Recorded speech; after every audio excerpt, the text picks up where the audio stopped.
왜 아멘을 잘 못하세요?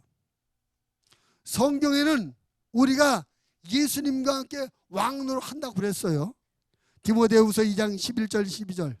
미쁘다 이 말이요, 우리가 주와 함께 죽였으면 또한 주와 함께 살 것이요, 참으면 또한 함께 왕노릇 할 것이요, 우리가 주를 부인하면 주도 우리를 부인할 것이다.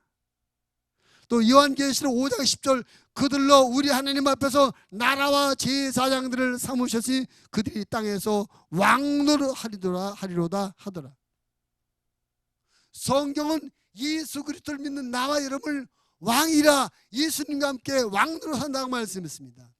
왕노릇 한다는 게 무슨 말이까? 한마디로 왕이 하는 일이 뭐예요? 다스리는 거.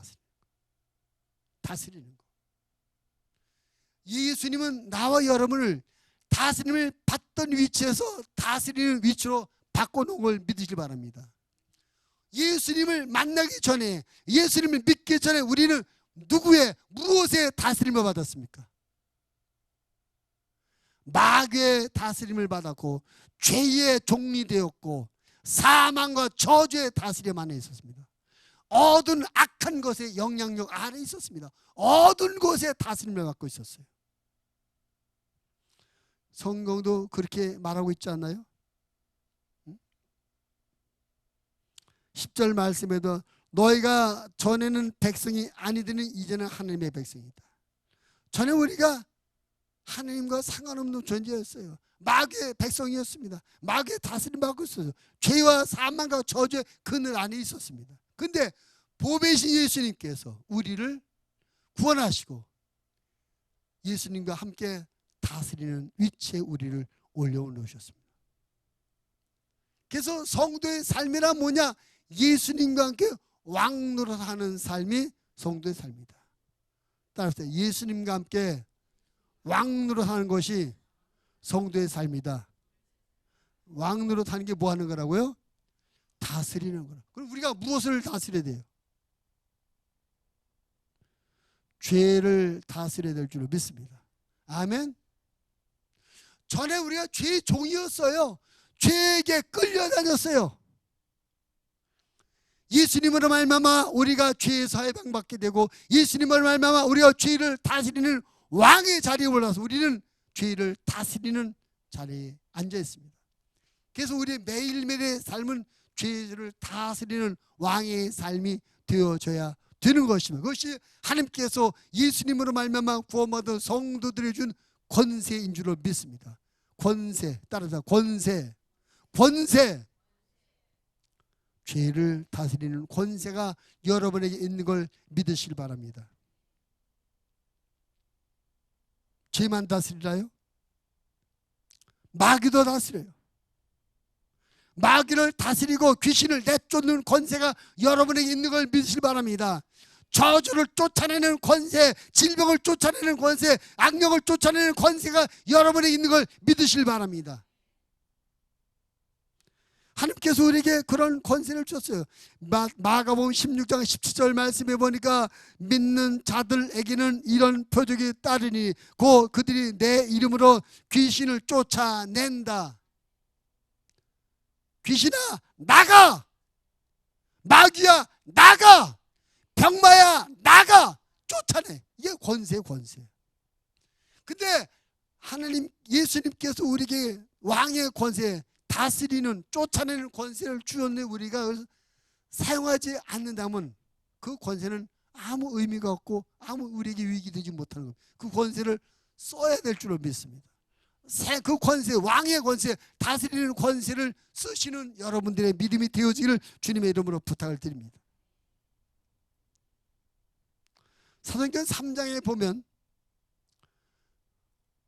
베드로가 성전에 기도하러 들어가게 됩니다. 성전문 앞에 40살 된 안진뱅이가 앉아 있었어요. 태어나서 지금까지 한 번도 걸어보지 못한 안진뱅이였습니다. 근데 그 베드로가 그래서 내가 나사렛 예수 이름으로 말하느니 뭐라고 그래요? 일어나 걸어라. 내 안에 있는 것을 내게 주려고 나서는 예수 이름으로 일어나 걸어라 라고 앉아있는 사람, 평생을 안주맥으로 살린 그 사람에게 일어나 걸으라고 말을 던졌더니 그 사람이 일어나서 걷기도 하며 뛰기도 하더라. 아멘. 그 권세가 왕의 권세입니다. 병을 쫓아내는 권세요, 아픈 자를 고치는 권세요, 안주맥을 익히는 권세요, 귀머거리를 듣게 하는 권세요, 소경을 보게 하는 권세인 줄로 믿습니다. 그 권세가 누구에 있다고요? 보배신 예수님으로 말미암아 구원받은 성도, 왕의 권위를 부여받은 나와 여러분에게 그 권세가 이미 주어진 걸 믿으시길 바랍니다. 그 권세를 사용하셔서 여러분을 억누르고 여러분을 분간하지 못하는 악한 것, 어두운 것들을 몰아내고 쫓아내고 광명과 진리와 생명의 빛으로 다스리는 삶을 사시는 하나님의 사람들, 왕같은 제사장들이 다 되시기를 주님의 이름으로 축원을 드립니다. 여러분이 믿으셔야 될 것입니다. 여러분이 예수님의 이름으로 쫓으면 쫓겨간다는 걸 믿으셔야 돼요. 예수님의 이름으로 귀신을 쫓아내면 귀신이 쫓겨간다고 믿으시기 바랍니다. 예수님의 이름으로 병마를 쫓으면 병마 물러가는 걸 믿으시기 바랍니다. 예수님의 이름으로 죄를 쫓으면 죄가 쫓겨가는 걸 믿으시기 바랍니다. 예수님의 왕의 권세, 다스리는 권세가 나와 여러분이 주어졌어요. 여러분의 믿음이 그 왕의 권세를 사용하시는 믿음이 되길 바랍니다. 여러분의 신앙생활이 왕처럼 다스리는 그런 삶이 이어지는 그런 신앙생활 되어지기를 주님의 이름으로 부탁을 드립니다.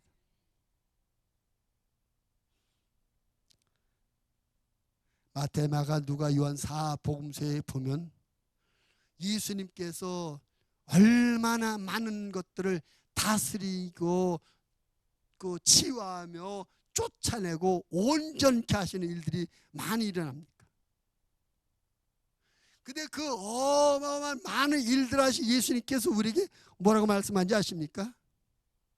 마가복음 11장 23절, 내가 진실로 너에게 이르노니 누구든지 이 산더러 들려 바다에 던져지라 하며 그 말하는 것이 이루어질 줄 믿고 마음에 의심하지 아니하면 그대로 되리라. 산아 옮겨져라 명령하면 그렇게 된다는 겁니다.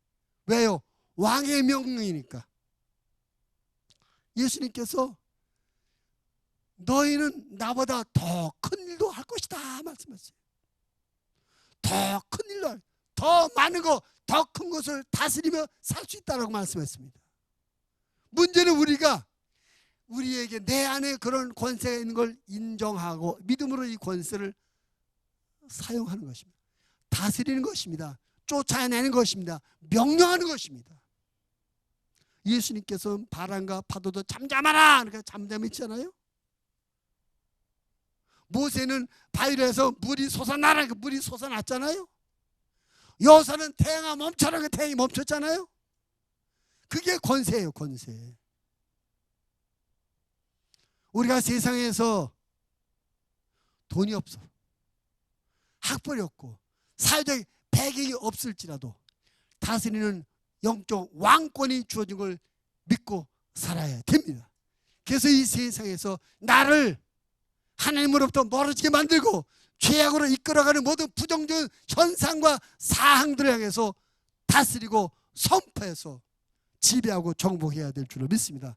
왕권을 사용하시는 신앙생활 하시는 하나님의 사람들 되시기를 주님의 이름으로 부탁을 드립니다. 죄송한 얘기지만 이 세상 모든 물질계도 예수님의 명령에 다스림 받게 되어 있어요. 그래서 물질을 향해서 우리가 선포하고 다스릴 권세가 우리에게 있는 것이에요. 물질에 끌려다니거나 물질에 쫓겨다니지 마시고 물질을 다스리며 물질을 선포하시고 정보한 삶을 사시게 되길 바랍니다. 여러분 기도 가운데 좀 당당한 선포 기도가 있으면 좋겠습니다. 하나님 아버지, 내가 가난합니다. 돈이 필요한데 돈을 주세요 라고 이렇게 기도할 수가 있습니다. 그러나 그런 기도보다 더 큰 기도는 왕의 기도입니다. 물질들아 내게로 몰려올지어다. 또 아멘 안 해. 아멘 한 사람은 그 권세를 누릴지어다. 아니 예수님이 뭐를 산도로 산아 옮겨져라. 그러면 산이 옮겨진대요. 그럼 산이 옮겨지는 것하고 물질이 내게 오는 것하고 어떻게 쉽겠어요? 어려워요? 산은 안 움직인 거, 돈은 움직이는 거 아닙니까? 그럼 안 움직이는 것을 움직이라고 명령하는 거, 움직이는 걸 내게 오라는 것은 어떻게 어려운 거예요? 산이 옮겨지기 더, 이게 되게 어려운가 보다 이게.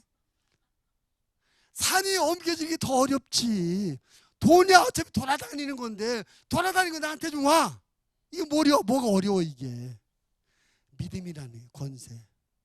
믿음의 권세, 왕의 권세. 할렐루야. 예수님이 보배되시는 우리에게 그런 권세 있는 왕 되게 하셨습니다. 여러분 영적으로 왕인 걸 믿으시고 그 왕의 권세를 상호하셔서 정복하고 다스리는 삶을 살아 주님을 기쁘시게 섬겨드리길 주님의 이름으로 축원을 드립니다. 세 번째로 보배신 예수님 우리에게 따라합시다. 우리를 선지자 되게 하신 예수님. 9절의 말씀을 다시 한번 읽겠습니다. 9절 시작. 그러나 너희는 택하신 족속이요 왕같은 제사장들이요 거룩한 나라요 그의 소유가 난 백성이니 이는 너희를 어두운 데서 불러내어 그의 기이한 빛에 들어가게 하신 이의 아름다운 덕을 선포하게 하려 하심이라. 중반전부터 본 이는부터 이는 너희를 어두운 가운데서 불러내 우리를 불러냈대. 그 다음에 그의 기이한 빛에 들어가신 이의 아름다운 덕을 선포하게 하려. 하나님이 우리를 어두운 데서 불러내신 이유는 그의 아름다운 덕을 선포하게 하려고 우리를 불렀다. 그런 말이죠. 그의 기이한 빛에 들어가게 하신 이의 아름다운 덕을 선포하게 하렵니다. 그래서 하나님의 말씀, 하나님의 행하신 일을 세상에 선포하게 하려고 우리를 부르셨다는 것입니다. 여러분, 하나님과 하나님의 행하신 일을 선포하는 사람들을 구약에서는 선지자라고 말합니다. 선지자들이 하는 사명이 뭐예요? 하나님의 말씀을 선포하고 하나님의 하실 일, 또 하나님의 하신 일을 세상에 선포하는 게 선지 아닙니까? 그래서 예수님이 우리를 하나님의 하신 일을 선포하려고 우리를 부르셨다면 예수님 우리를 선자로 세워주고 계시는 것이라는 것이죠. 예수님은 나와 여러분으로 하여금 하나님의 말씀과 하나님이 하신 일을 세상에 선포하라고 우리를 세워준 줄 믿습니다. 우리가 그것 때문에 있는 거예요. 우리 할 일이 그겁니다. 하나님이 하신 일, 하나님이 주신 말씀, 이것을 세상에 알리고 선포하게 하려고 하나님께서 나와 여러분을 불러주셨고 예수님께서 나와 여러분을 구원하여 이 자리에 세워주신 줄로 믿습니다. 또 우리라고 이 하나님의 말씀과 하나님이 하신 일을 세상에 더 강하게 담대하게 자신 있게 선포하게 하시고 우리를 돕는 분을 보내주셨어요. 요한복음 15장 26절 말씀에 보면 내가 아버지께로부터 너희에게 보낼 보혜사 곧 아버지께로부터 나오시는 진리의 성령이 오실 때 그가 나를 증언할 것이다. 자, 보십시오. 예수님께서 우리를 하나님이 하신 아름다운 덕들을 세상에 선포하게 하려고 우리를 부르셨고 그 사역을 잘 감당할 수 있도록 우리를 돕기 위해서 하나님은 성령님을 보내주셨습니다. 그래서 우리는 내가 해야 될 사명이 무엇이며 이 사명을 감당할 때 누가 동역한지를 알아야 돼요. 우리가 감당할 사명이 뭡니까? 하나님의 말씀과 하나님이 하신 일을 세상에 선포하는 것이 우리의 사명이고 이것을 이 사명을 감당할 때 성령의 능력을 의지해서 해야 된다. 그 일을 돕도록 예수님께서 우리에게 성령을 보내주셨다. 그 성령이 지금 내 안에 와 계시다. 이 믿음을 가져야 될 줄 믿습니다. 성령님이 어디 계시다고요? 성령님이 어디 계시다고요? 성령님이 여러분 안에 왜 들어가 계시다고요? 예? 하나님의 말씀과 그분이 하신 일을 세상에 선포하는 것을 도와주려고 와 계신다. 도와주려고. 그래서 우리가 그 성령님의 도우심을 믿고 담대하게 예수님이 하신 일을 선포하고 하나님의 말씀 세상에 전하는 그런 삶을 살아야 될 줄 믿습니다. 실제로 마가복음 16장 20절 말씀에 보니까 제자들이 나가 두루 전파할세 주께서 함께 역사하사 그 따르는 표적으로 말씀을 확실히 증언하신다. 제자들이 나가서 하나님의 말씀을 선포할 때 성령의 기적과 능력이 함께 역사해서 말씀을 증거해 주었다는 것입니다. 성령이 동역해 주었다는 것이죠. 사도행전의 이야기가 그런 얘기 전부. 사도행전이 전부 보니까 성령께서 믿음의 사람들이 하나님의 말씀을 선포할 때 돕고 함께 동역한 이야기의 내용들이 사도행전이에요. 사도행전이 성경은 28장으로 끝나지만 그 사도행전은 지금도 계속 되어지고 있습니다. 왜? 그 성령이 지금도 계속 우리 가운데 동일하게 역사하고 계시니까. 우리는 지금 사도행전 29장을 써가고 있는 것입니다. 기록된 성경은 사도행전이 28장으로 끝났지만 지금은 아직 쓰여지지 않은 29장 우리가 써가고 있는 거예요. 그래서 우리는 성령의 능력 의지에서 담대하게 하나님의 말씀을 선포하고 하나님이 하신 일을 세상에 선포하고 외쳐야 될 줄로 믿습니다. 우리가 그렇게 하면 어떤 일이 벌어집니까? 사도행전 8장 5절로 8절 말씀해 보니까 빌립이 사마리아 성에 내려가 그리스도를 백성에 전파니 무리가 빌립의 말도 듣고 행하는 표적도 보고 한 마음으로 그가 하는 말을 따르더라. 많은 사람에게 붙었던 더러운 귀신들이 크게 소리를 지르며 나가고 또 많은 중풍병자와 못 걷는 사람이 나오니 그 성에 큰 기쁨이 있더라. 성령의 능력을 의지해서 예수님을 선포하고 하나님의 말씀을 선포했더니 귀신도 나가고 병자도 고침받고 못 걷는 사람도 걷게 되고 중풍병자도 낫고 온 성 안에 큰 기쁨이 있더라. 여러분은 성령의 은혜를 성령의 도우심을 힘입어서 담대히 하나님의 말씀을 선포할 때 이런 기적이 나타날 걸 믿으시길 바랍니다. 그리고 그 결과가 큰 기쁨으로 돌아오는 걸 믿으시길 바랍니다. 우리가 좀 담대해야 돼요. 하나님이 우리에게 주는 말씀을 선포하는 일에 담대해야 되겠고 하나님이 하신 일을 세상에 선포하는 데 자신감을 가져야 될 것입니다. 하나님이 주신 말씀과 하나님이 행하신 일을 선포하는 것이 죄 짓는 일이 아니잖아요. 나쁜 일이 아니잖아요. 세상에 죄 짓고 나쁜 일 하는 사람들도 당당하게 하는데 우리가 하나님의 말씀을 선포하고 하나님이 하신 일을 세상에 알리는데 왜 위축되어야 되며 약해져야 되는 것입니까? 왜 제 자신감이 없이 해야 되는 것입니까? 자신 있게 당당하게 해야 될 줄로 믿습니다. 성령이 우리와 함께하여 주셔서 우리가 선포할 때 우리가 행동으로 옮길 때 좋은 열매를 맺도록 도우실 줄로 믿습니다. 예수님께서 우리를 부르셔서 하나님의 말씀을 선포하고 하나님이 하신 아름다운 덕을 세상에 알리라고 우리를 불러주셨습니다.